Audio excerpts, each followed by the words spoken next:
విమలమ్మ కొంగు పట్టుకొని ఓట్స్ అడుగుతుందండి. ఈ పాలిటిక్స్లో సెంటిమెంటు ఈ కొంగులు పట్టుకొని అడగడం వల్ల గెలవగలిగితే మరి లీడర్షిప్ క్వాలిటీ ఎక్కడుందండి? అక్కడ మాటకు ముందు వైఎస్ రాజశేఖర రెడ్డి కుమార్తెనో అంటుంది. రాజశేఖర రెడ్డి అన్న ఉంటే కన్నా ఇలాగ చేసేవాడా? ఒక లీడర్కు ఉండాల్సిన లక్షణాలు ఏమున్నాయండి?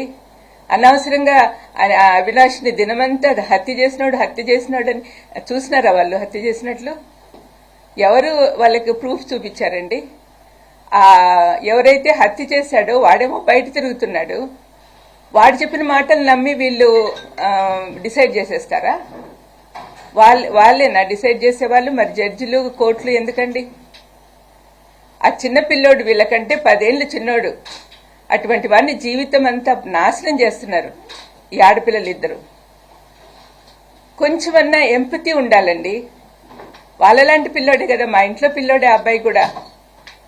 మరి వాళ్లకు పిల్లలు ఉన్నారు, వాళ్ళ జీవితం అంతా ఎంత పాడు చేస్తున్నదో ఒకసారి షర్మిలమ్మ గాని సునీతమ్మ గాని ఆలోచిస్తే వాళ్ళకి అర్థమవుతుంది. చంపిన వాళ్ళు మేము బయట తిరుగుతున్నారు, అనవసరంగా వాళ్లకు బెయిల్ ఇవ్వమని వాళ్ళ కోసం సుప్రీంకోర్టుకి వెళ్తున్నారు. కానీ ఏ పాపం చేయని మా భాస్కరన్ ఏమో సంవత్సరం నుంచి జైల్లో ఉన్నాడు, అవినాష్కేమో బెయిల్ రద్దు చేయాలని వీళ్ళు తిరుగుతున్నారు. ఇదేం న్యాయం అండి? వింటున్న మీరన్నా చెప్పండి.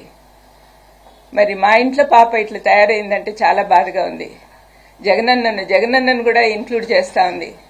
సొంత అన్నయ్యను మామూలుగా శత్రువులందరూ ఒకటయ్యి మన మీద అటాక్ వస్తే మనం ఏం చేస్తాము? ఇంట్లో వాళ్ళందరూ ఒకటైతాం, మనలో ఉన్న విభేదాలన్నీ పక్కన పెట్టేసి.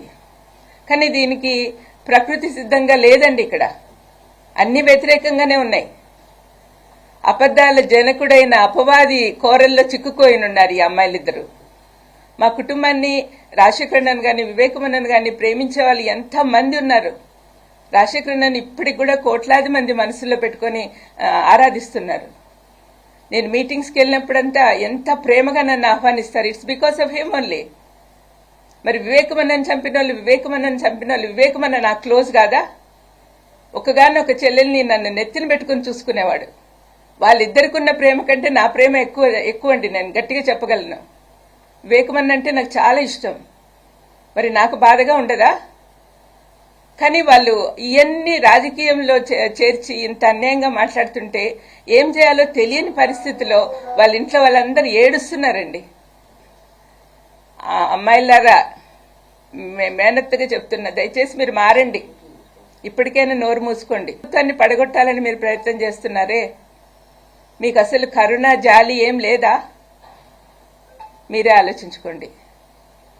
కానీ మీరు చేసేది మాత్రం చాలా తప్పమ్మా. షర్మిలమ్మ, సునీతమ్మ, I'm very unhappy about it. And all our relatives, మన బంధువులందరూ కూడా మీరు అనుకుంటున్నారేమో మీకు సపోర్ట్ చేస్తారని. Just because you are Rajasekhara Reddy's daughter, it doesn't mean that you are doing whatever you are doing. మీరు చేసేదంతా కరెక్ట్ అని అనుకోవద్దుమా. ఆయన పేరు చెప్పుకొని తిరుగుతూ ఆయనకు అవమానకరంగా బిహేవ్ చేస్తున్నావు. నువ్వు చేసే పనులు ఏమైనా అన్న సంతోషంగా చూస్తున్నాడు అనుకుంటున్నావా? ప్రతిదీ ఆయన శత్రువులందరినీ చుట్టూ చేరారు, వాళ్లతో ఏకమైపోయావు. రాజశేఖరన్ ఉన్నప్పుడు ఎంతమంది కష్టపెట్టారో వాళ్ళందరూ కూడా నీతో ఉన్నారుమా. ఒకసారి ఆలోచించు. ఏమో నీకు నీ కళ్ళు నీ చెవులు అన్ని మూసుకుపోయినాయేమో అనిపిస్తా ఉంది. పులివెందుల్లో కడపలో జరుగుతున్న ఎంత డెవలప్మెంట్ నీకు కనపడడం లేదా? ఆనాడు రాజశేఖరన్ పనిచేస్తున్నప్పుడు రాష్ట్రమంతా తిరుగుతుంటే వివేకమన్న పులివెందుల్లో ఉండి చూసుకునేవాడు.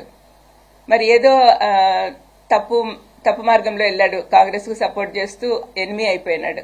ఆ రోజు నుంచి తనకు జగన్ కు ఒక సపోర్ట్ కావాలి కదా, అందుకని యవనస్తుడైన అవినాష్ను పెట్టుకున్నాడు. అవినాష్ ఏ లోటు లేకుండా గత 5 సంవత్సరాలు ఎంత పని చేసినాడో మీరందరూ చూసినారు. అవన్నీ ఎందుకు ఆలోచించటం లేదు మీరు? ఒక్కసారి ఆలోచించమ్మా దయచేసి. ఇద్దరు కూర్చొని మాట్లాడుకోండి. మీరు చేసే పనులు కరెక్ట్ గా ఉన్నాయా లేదా, ప్రజలకు ఎంత హామ్ చేస్తున్నారో ఒకసారి ఆలోచించండి. మీకు అసలు ప్రజల మీద ప్రేమ ఉందా? మీ నాన్నకున్న ప్రేమలో కనీసం ఒక 100వ వంతన్నా ఉందా మీకు? జగన్ ఈ మధ్య ఇప్పుడు చూపిస్తున్న ప్రేమలో మీకు ఏమన్నా ఉందా అసలు? నిస్వార్థంగా పనిచేస్తున్నాడే ఆ బిడ్డను పాడు చేయాలని మీరు చూస్తున్నారు. మీరు ఎన్ని మాటలు అంటున్నా కూడా అవినాష్ ఒక్కసారి నోట్లో నుంచి మాట అనలేదు మీకు అగేన్స్ట్ గా. పైపెచ్చు నాతో అంటున్నాడు, అక్కోళ్ళ కోసం నేను ప్రార్థన చేస్తున్నాను అత్త అని. మరి అటువంటి బిడ్డను మీరు ఇంతగా అన్యాయంగా సాధిస్తున్నారే, ఏం బాగుకుంటారండి? మీ చుట్టూ ఉన్న వాళ్ళందరూ కూడా మిమ్మల్ని నాశనం చేయడానికి ప్రయత్నం చేస్తున్నారు. ఆ ఊబిలోకి పోవద్దండి. శత్రువులందరూ ఏకమైనారు, జాగ్రత్త, మీరు నాశనం అయిపోతారు. ఈ ఆస్తులు గొడవ అంటారా, మీకు అందరికీ తెలిసిందే. ఈడీలో ఉంది, ఈడీ నుంచి రిలీజ్ అవుతానే ఇస్తానని చెప్పాడు జగన్. అందరికీ తెలిసిన విషయమే కదా.